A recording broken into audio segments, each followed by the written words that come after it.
Bonjour à tous. La vidéo qui arrive, suivez attentivement. Vraiment attentivement. Analysez mot par mot. J'ai fait les parties essentielles. Je reviendrai avec toute la totalité de la vidéo. Mais suivez attentivement, vous allez comprendre que dans cette vidéo-là, le sort de succès et derrière Dilo a été scellé par la France. Et comme succès était aux États-Unis après les événements du 20 octobre, qu'est-ce qu'il faut faire? La France s'est mise au four et au moulin, d'accord, pour que succès accepte de signer l'accord de Kinshasa pour rentrer à N'Djamena afin d'être dans leur filet. Ils l'ont entré dans leur filet. Je ne suis pas en train de blâmer succès. Signer l'accord pour la paix et tout ça, c'est une bonne chose. Donc, ils l'ont entré dans leur filet et c'est un truc planifié. Ils ont eu tout le temps organisé les élections, tout, amadoué, tout. Et quand c'est fini, voilà, il faut clouer. Yaya Dilo, ils l'ont ôté très rapidement. Et ils ont dit qu'ils ont pris acte de l'assassinat de Yaya Dilo.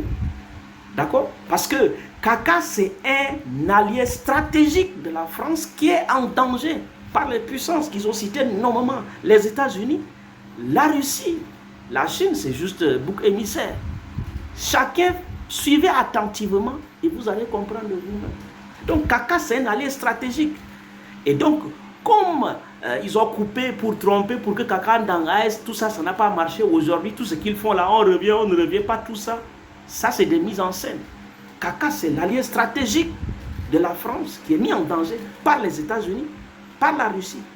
Suivez vous-même. Nous allons parler du Tchad et vous allez comprendre pourquoi c'est important. Et mes invités autour de cette table sont tout d'abord le ministre d'État et conseiller du président du Tchad, Jean-Bernard Padare. Jean-Louis Tremblay. Bonjour Jean-Louis Tremblay, vous êtes grand reporter au Figaro Magazine. Vous êtes l'auteur d'un portrait rencontre d'ailleurs avec l'actuel président Mahamat Idriss Déby, le président tchadien, et c'était pour le Figaro. Aujourd'hui, le grand jeu s'est déplacé. Il est en Afrique centrale. Et ce grand jeu entre puissances. Donc c'est là où intervient. Le Tchad reste un pays stable qui essaye de s'en sortir.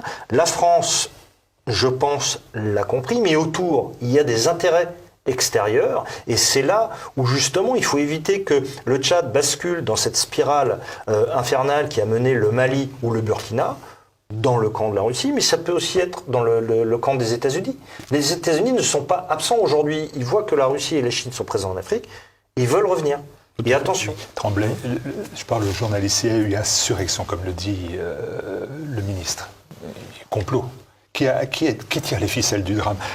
Est-ce qu'on peut se poser la question clairement, qui a intérêt à faire tomber Mahamat Idriss Déby aujourd'hui? Alors, bon, on ne peut pas avoir de réponse claire et nette. On peut émettre des hypothèses. Ce qui est certain, c'est que l'un des principaux opposants, qui s'appelle Succès Nasra, est actuellement réfugié aux États-Unis, que si j'en crois certains messages qui ont été interceptés, il n'était pas contre une manifestation qui dégénère parce que évidemment ça fait le jeu de l'opposition.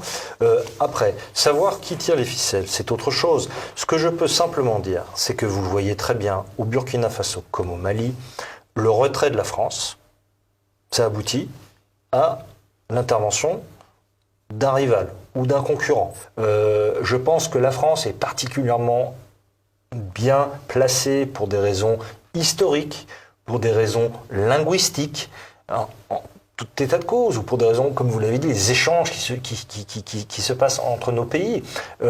Et par conséquent, il est évident que ce que je ne comprends pas, si vous voulez, c'est que la Russie ou que les États-Unis, moi je vais être plus clair que Monsieur le ministre, je peux me le permettre, je suis journaliste, la Russie ou les États-Unis veuillent évincer la France dans une région qui est clé. Ce que je ne comprends pas, si vous voulez, c'est que la Russie ou que les États-Unis, moi je vais être plus clair que Monsieur le ministre, je peux me le permettre, je suis journaliste, la Russie ou les États-Unis veuillent évincer la France dans une région qui est clé.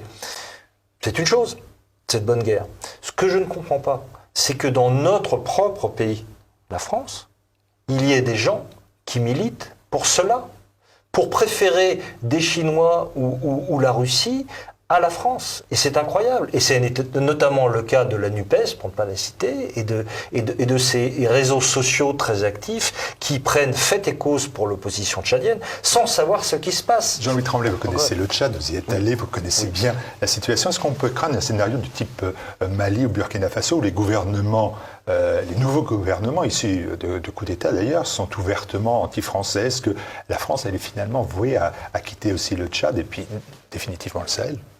Non, je ne crois pas, parce que pour l'instant, je crois qu'on l'a bien expliqué sur ce plateau, les institutions sont pérennes, elles fonctionnent.